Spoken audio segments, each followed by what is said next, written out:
This animation explains how a child or young person can get the support and help they need through an education, health and care plan, or an EHC plan for short. This EHC plan allows young people to get the most out of their life. Children and young people with an EHC plan will normally have a level of needs which require additional arrangements. Other children and young people may find that they do not need an EHC plan, but can access all the help and support locally from other services offered by the local authority, the health services, schools, groups, organisations and charities. In England, statements of special educational needs and learning difficulty assessments have now been replaced by the Education, Health and Care Plan. An Education, Health and Care Plan can cover children and young people from birth to 25. It will extend the protection and rights of young people into further education and training. We use a lollipop model to explain the 6 stages of the pathway. This animation explains what each of these stages means to children or young people and their families. Not every family will progress from stage 1 through to stage 6. For the majority of families, it will not be necessary to progress beyond stage 1 in order to access the right type of support and help for the child or young person. Stage 1. Early help record and the local offer. Families, children and young people may require additional help and support. Where additional support is required, the Early Help Record and Plan is the process used for early identification of needs and to record the support required. This is commonly referred to as the graduated response. Support would be identified through the local offer. It could be a service that is ordinarily available, a charity which provides advice and help, or a local support group of other families who meet regularly to share ideas. The local offer can be accessed on a website which describes services available to families and young people.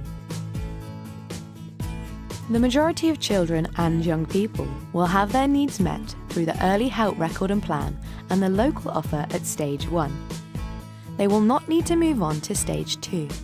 An Education, Health and Care Plan will not be necessary.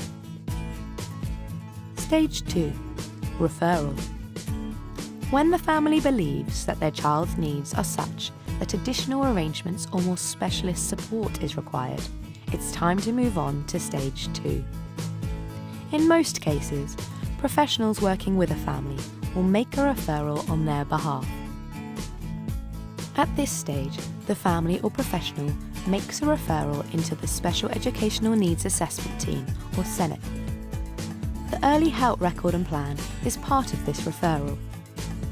A panel of multi-agency professionals will then look carefully at the request and decide what is available through the local offer and whether the child or young person is eligible for an assessment for an EHC plan.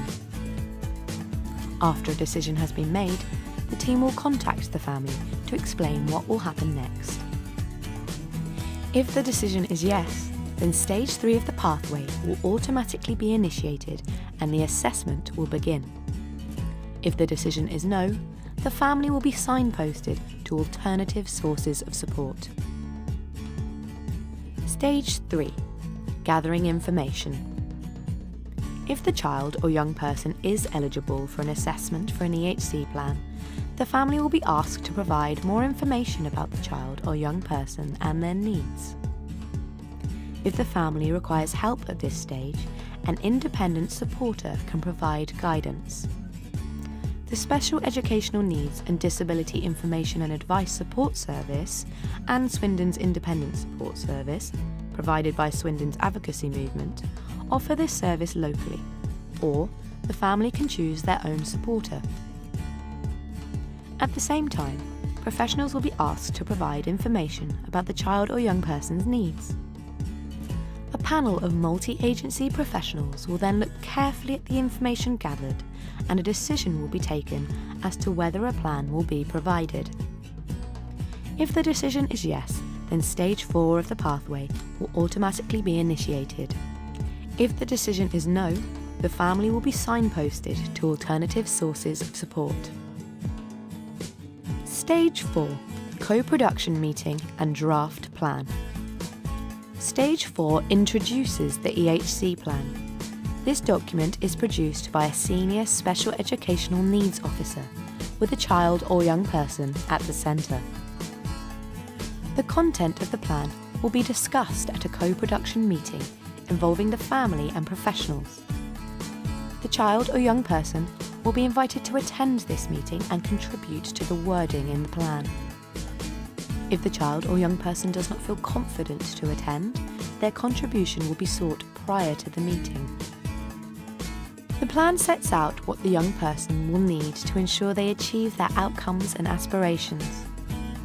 The family will be sent a written version of the draft plan after the meeting.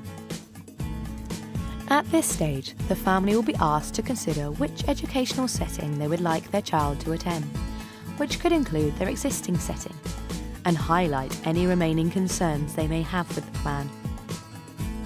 The family will also be asked whether they would like to manage some of the budget which comes with an EHC plan, in order to best access the support that the child or young person needs.